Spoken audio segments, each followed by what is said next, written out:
Hello students, आप देख रहे हैं ESPN classes from greater Noida. आज हम लोग पढ़ते हैं क्लास 12th की poetry number 6 and Jennifer tiger, जो कि ली गई है फ्लेमिंगो बुक से। जब तक हम लोग इसे स्टार्ट करते हैं तब तक आप मेरे चैनल को सब्सक्राइब एंड लाइक कर दीजिएगा एंड शेयर भी। Let's we start now. And Jennifer tiger. And Jennifer tiger के जो पोइट हैं, जो राइटर हैं, वो हैं एड्रिन रिच। एड्रिन रिच ने एंड जेनिफर टाइगर को जो है एक जो वुमेन है, जो आंटी हैं, उनको जो है टाइगर से कंपेयर किया है। टाइगर जो जंगल में रहता है और जो आंट्स हैं वो घर में रहती हैं, तो उनके बीच में उनकी लाइफ को कंपेयर किया है। तो इस पोएम की जो थीम है वो है aunt Jennifer tiger addresses the constants of married life a women experience. And aunt Jennifer tiger इस थीम ये थीम है इस वुमेन लाइफ की एक्सपीरियंस का, जो कि एक मैरिड लाइफ एक्सपीरियंस है। शादी के बाद का जो एक्सपीरियंस है आंट का, जेनिफर का, उसको कंपेयर किया गया है एक टाइगर से। हम लोग स्टार्ट करते हैं पोएम को। Aunt Jennifer tiger friends across a screen. And Jennifer जो है एक उस टाइगर की बात कर रही हैं, मतलब जो राइटर है वो एंड जेनिफर के उस टाइगर की बात कर रही हैं जिसको उन्होंने अपने हाथ से एक एम्ब्रॉयडरी वाले फ्रेम में डिजाइन किया हुआ है। फ्रेंड्स मतलब होता है उछल कूद करना। एंड जेनिफर एक एम्ब्रॉयडरी वाले फ्रेम में उस टाइगर को बना रही हैं, जो टाइगर जंगल में उछल कूद कर रहा है उस स्क्रीन पे, उस फ्रेम में। Bright topaz dense of a word of green. Bright topaz मतलब उन्होंने उसकी जो टाइगर की जो धारियाँ होती हैं, स्किन होती है, उसकी जो कंपेयर किया है एक चमकीले पत्थर से, पुखराज जिसको बोला था पुखराज पुखराज पत्थर से कंपेयर किया है। डेंस घने जंगलों। टाइगर जो है अपने घने जंगलों में, ग्रीन वर्ल्ड उस हरी भरी दुनिया में क्या कर रहा है, चल रहा है, भाग रहा है, मतलब वहाँ पे रह रहा है, जिसकी चमकीली धारियाँ नज़र आ रही हैं। एंड जेनिफर जो है उस फ्रेम में उस टाइगर को बना रही हैं जो कि उस जंगल में उछल कूद कर रहा है। They do not fear the man beneath the tree. उस जंगल में उस पेड़ के नीचे कुछ हंटर्स खड़े हुए हैं। मैन बेंथ मतलब कुछ पेड़ के नीचे कुछ हंटर्स होंगे, मैंस हंटर्स होंगे, जो कि वहाँ पे शिकार करने आए होंगे।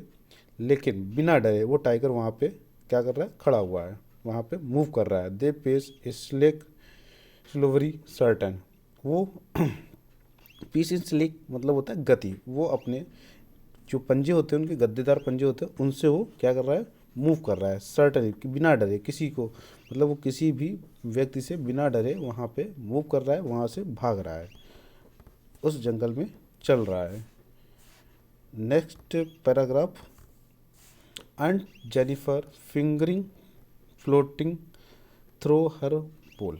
एंड जेनिफर, अब एंड जेनिफर के बारे में बताया जा रहा था। अभी हमने टाइगर के बारे में बताया इस पोएम में, पोइट ने जो है टाइगर के बारे में बताया था। अब एंड जेनिफर के बारे में बताया जा रहा है कि एंड जेनिफर अपने घर पर एक जो एम्ब्रॉयडरी फ्रेम होता है, उसमें जो कढ़ाई करने वाला फ्रेम होता है, जो अभी हम आपको दिखाया था, ये नीचे दिखा दिया गया है। ये गोल सा जो फ्रेम है, इस फ्रेम में क्या कर रही है, एम्ब्रॉयडरी कर रही है, उस टाइगर को बना रही हैं।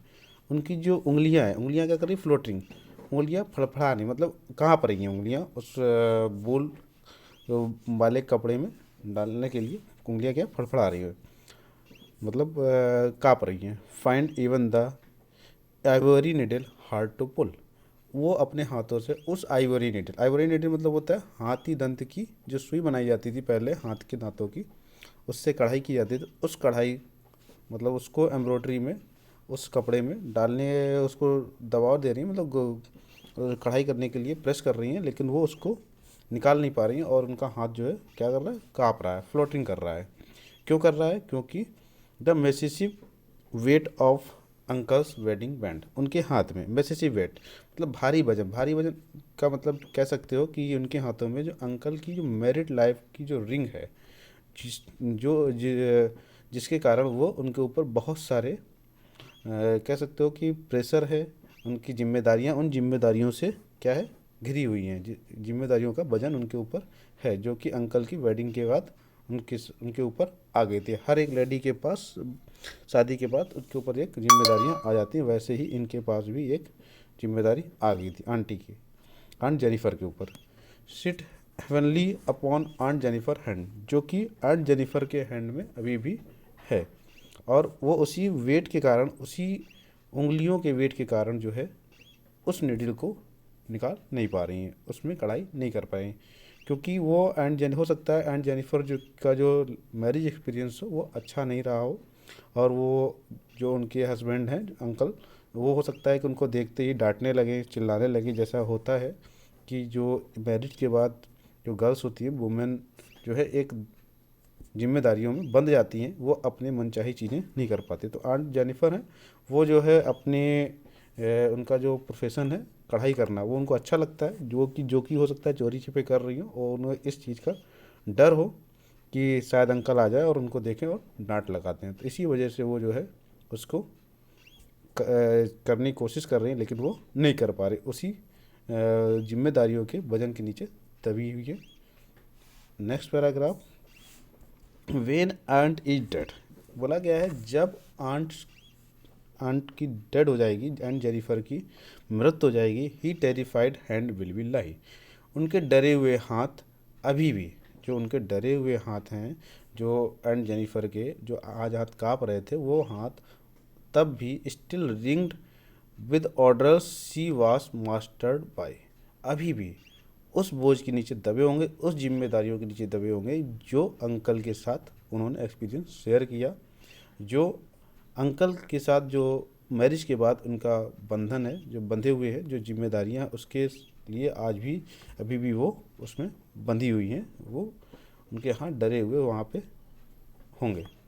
The tiger is in the panel that C made, जो टाइगर, उन्होंने जो टाइगर को पैनल में बनाया हुआ था, जो एम्ब्रॉयडरी वाली जो फ्रेम में बनाया था, स्क्रीन में बनाया था, वो टाइगर आज भी विल गो ऑन पेंसिंग, क्या कर रहा होगा, उछल कूद कर रहा होगा, मतलब प्राउडिंग, गर्व महसूस कर रहा होगा, अनफियर्ड, बिना डरे इधर उधर घूम रहा होगा। मतलब कहने का मतलब ये है कि आंट जेनिफर और टाइगर के बीच में दोनों की तुलना की गई। आंट जेनिफर अपनी लाइफ में इस कदर मैरिज के बाद इस कदर उन जिम्मेदारियों से बंधी हुई थी या दबी हुई थी, या उनके ऊपर वो बोझ था जिसके कारण वो अपने किसी भी वर्क को नहीं कर पाती थी। जबकि जो टाइगर होता है वो एक जंगल के अंदर जिसको उन्होंने बनाया था, जिसको उन्होंने उस फ्रेम में बनाया था, वो बनाने के टाइम से लेकर के आज भी उसमें उसी पोजीशन में होगा, ना कि उसी की तरह आज भी उसमें उछल रहा होगा और बिना डरे टहल रहा होगा। ओके, थैंक्स बच्चों।